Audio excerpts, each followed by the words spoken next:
When I was a kid, I would dream of a future where I was a hero, the kind of hero that people looked up to and cheered for, someone everyone respected and admired.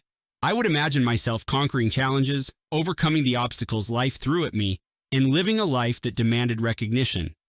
But what I hadn't counted on was that my biggest battle would be against my own family, the people who were supposed to have my back from the very start. My name is Evan, and this is the story of how my family disowned me when I needed them most, and how life's twisted turn of fate brought them crawling back into my life. A story about revenge, a dish I plan to serve cold, with just enough sweetness to make them taste their own bitter medicine. To start from the beginning, my family wasn't exactly your classic loving bunch. The Lancaster name carried weight in our small town, a name associated with tradition, wealth, and expectations.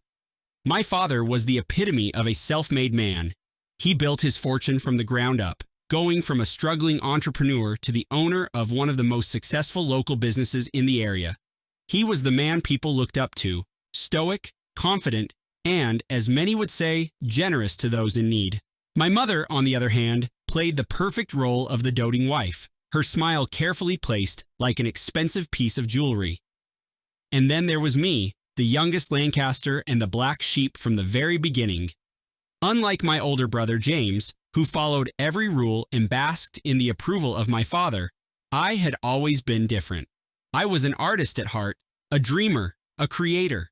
The world of suits, contracts, and profit margins never appealed to me. I wanted to paint, to draw, to bring beauty into a world that often seemed so suffocating and cold. And my parents couldn't have been more disappointed. It wasn't like I hadn't tried. For years, I tried to mold myself into the son they wanted, tried to study business, to learn the ins and outs of my father's empire, and to take interest in the things that made his eyes light up. But it was never enough. I was always compared to James, the golden child who could do no wrong. Eventually, I stopped trying, and when I did, my parents turned cold, dismissive. They treated me like a failure, an embarrassment.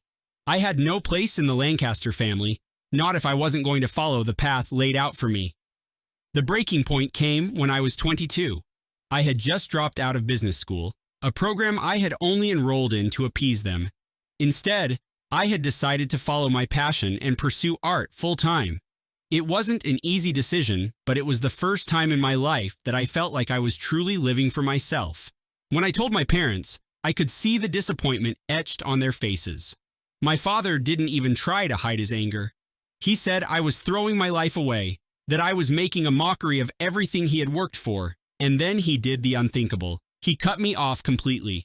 No money, no support, no place to stay. I was no longer welcome in their home. James, of course, stood by their side.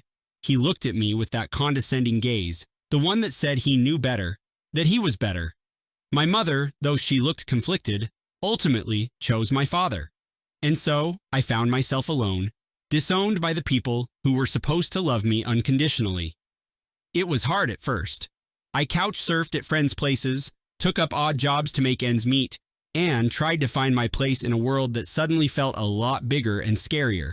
There were nights when I questioned my decision, nights when I wondered if I had made a mistake by choosing my dreams over my family. But every time I picked up a paintbrush, every time I let my emotions spill onto a canvas, I knew I had made the right choice. Slowly but surely, things started to change. I began to gain recognition for my work, first at small galleries, then at bigger exhibitions. My art spoke to people. It resonated with them in ways I never imagined. I painted my pain, my struggles, my journey, and people saw themselves in my work. It wasn't long before I started making a name for myself, and with that name came success. Within 5 years, I went from being a struggling artist to one of the most sought-after painters in the country. My pieces sold for thousands, sometimes even hundreds of thousands, and my name was featured in magazines, newspapers, and art journals. I had finally made it. I had everything I had ever dreamed of: success, recognition, and, most importantly, the knowledge that I had done it all on my own. And then, just as I was starting to believe that I had left my past behind, my family came back into the picture. It was a chilly afternoon when I received the call. I was in my studio, working on a new piece, when my phone rang. I didn't recognize the number, but something told me to pick up. The voice on the other end was hesitant, almost unsure of itself. It was my mother. "Evan," she said, her voice barely a whisper. It's your mother." For a moment, I couldn't speak. I hadn't heard her voice in years, and hearing it now brought back a flood of emotions: anger, hurt, confusion. I had spent so long trying to forget them, to move on from the pain they had caused me. And yet, here she was, reaching out as if nothing had happened. "Evan, I know it's been a long time," she continued when I didn't respond. "But we need to talk. Your father, he's not well. He wants to see you. We all do." I almost laughed at the absurdity of it. After all these years, after everything they had put me through, they wanted me back. They wanted me to come running back to them because my father, the man who had disowned me without a second thought, was sick? I took a deep breath, trying to steady my emotions. "Why now, Mom?" I asked, my voice colder than I intended. "Why? After all these years?" She hesitated, and for a moment, I could hear the vulnerability in her voice. "We made a mistake, Evan. Your father, he knows that now. He wants to make things right. Please, just come home." Home. The word felt foreign to me. My studio was my home now. The life I had built for myself was my home. The Lancasters had stopped being my family the moment they turned their backs on me. But as I stood there, holding the phone, I realized something. This was my chance. My chance to show them who I had become, to make them see the person they had abandoned and what I had achieved without them. It was my chance for revenge, not the kind that came with anger and hatred, but the kind that came with success and self-worth. So, I agreed. I agreed to come home, if only to show them that I didn't need them anymore, that I had built a life far greater than anything they had ever imagined for me. The drive to the old Lancaster estate was surreal. The sprawling mansion, with its perfectly manicured lawns and imposing gates, looked exactly as I remembered it. But as I walked up to the front door, I realized that I was no longer the same person who had left all those years ago. I was no longer the scared, uncertain kid who had been cast out. I was someone stronger, someone who had faced the world and won. My mother opened the door, her eyes filled with tears. She looked older, more tired than I remembered. She pulled me into a hug, and for a moment, I let her. I let her hold me, if only to feel the warmth of a mother's embrace, something I had missed for so long. But then I pulled away, the walls I had built around myself still firmly in place. My father was in the living room, sitting in his favorite armchair. He looked frail, his face pale and gaunt. The once powerful man who had ruled our family with an iron fist now looked weak, vulnerable. He looked up at me, his eyes filled with something I had never seen before: regret. "Evan," he said, his voice barely a rasp. "Thank you for coming. I know I don't deserve it, but I wanted to see you. I wanted to say, I'm sorry." I stood there, looking at the man who had once made me feel so small, so insignificant. I had dreamed of this moment for years, imagined all the things I would say to him if I ever saw him again. But now, standing there, I felt nothing. No anger, no hatred, just emptiness. "You hurt me," I said, my voice steady. "You made me feel like I was nothing, like I didn't matter. And now, after all these years, you want me to come back?" He looked down, his hands trembling. "I was wrong, Evan. I see that now. I let my pride, my expectations, get in the way of what really mattered. I should have supported you, should have been there for you. I'm so sorry." I wanted to forgive him, to let go of the pain and move on, but forgiveness wasn't that simple. It wasn't something that could be given just because someone asked for it. It had to be earned, and my father had a long way to go before he earned mine. "I'm not here for your apology," I said, my voice cold. "I'm here to show you that I made it, that I became something despite everything you did to me. I don't need your approval anymore, and I don't need your forgiveness. I've built a life that I'm proud of, a life that has nothing to do with you." My father nodded, tears welling up in his eyes. "I understand," he said, his voice breaking. I want you to know that I'm proud of you, Evan. I always have been, even if I never showed it." His words hung in the air, and for a moment, I felt a pang of something, maybe sadness, maybe regret for what could have been. But it was too late for that now. The past couldn't be changed, and the scars he had left on me were too deep to simply disappear.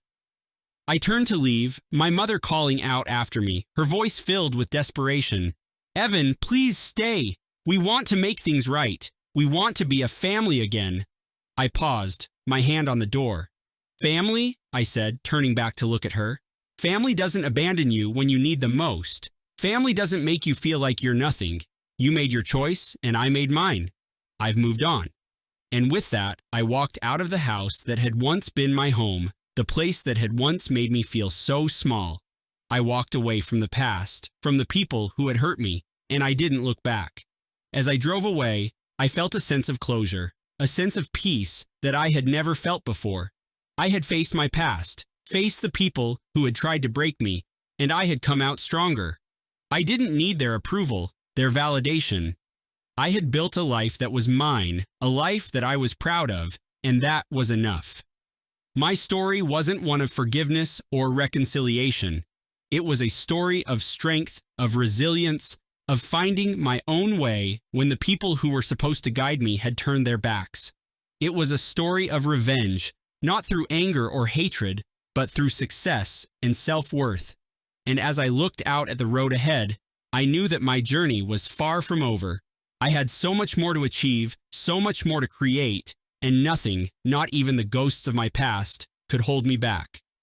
I was Evan Lancaster, the black sheep, the dreamer, the artist, and I had finally found my place in the world.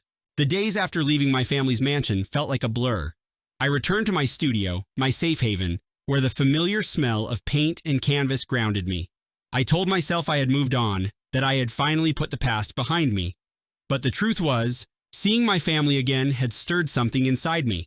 Not regret, not anger, but something akin to longing, a sadness for what could have been. I knew I needed to focus on the future, but I couldn't shake the feeling that there was more left unsaid. About a week later, as I was working on a new piece, a painting of a lone figure standing in front of an imposing gate, I got another call. This time, it was James. I stared at the phone, his name flashing on the screen, and debated whether to pick up. In the end, curiosity won out. "Evan," he said, his voice cautious, as if he was stepping onto fragile ground. "I know you probably don't want to hear from me, but I wanted to apologize. I know I wasn't there for you when you needed me. I took Dad's side because it was easier, because I was scared. But I've watched you, Evan. I've seen what you've become, and I'm proud of you." The words took me by surprise. James had always been the golden child, the one who never questioned our parents, who followed their rules without hesitation. Hearing him admit that he was scared, that he had chosen the easy path, made me realize that maybe he had his own struggles too, struggles that I had never seen, blinded by my own pain. "Why now, James?" I asked, my voice softer than I intended. "Why are you reaching out now?" There was a pause, and I could hear him take a deep breath. "Because I don't want to lose you, Evan. I know it might be too late, but I want to try. I want us to be brothers again. I want to understand you, to be a part of your life, if you'll let me." I looked at the painting in front of me, the figure standing alone, and something inside me shifted. Maybe it was time to let go of the past, to stop letting the pain define me. Maybe there was room for something more, for new beginnings, for family, even if it wasn't perfect. "All right, James," I said, my voice steady. "Let's talk, but this time, it's going to be on my terms. No expectations, no judgments, just you and me, figuring this out." I could hear the relief in his voice as he agreed, and for the first time in years, I felt a glimmer of hope. Maybe, just maybe, there was a chance for us to build something new, something that wasn't weighed down by the past, but instead forged by the people we had become. And as I hung up the phone, I knew that my story wasn't over yet. It was just beginning, a new chapter that I was ready to face, not alone, but with the possibility of family by my side on my own terms.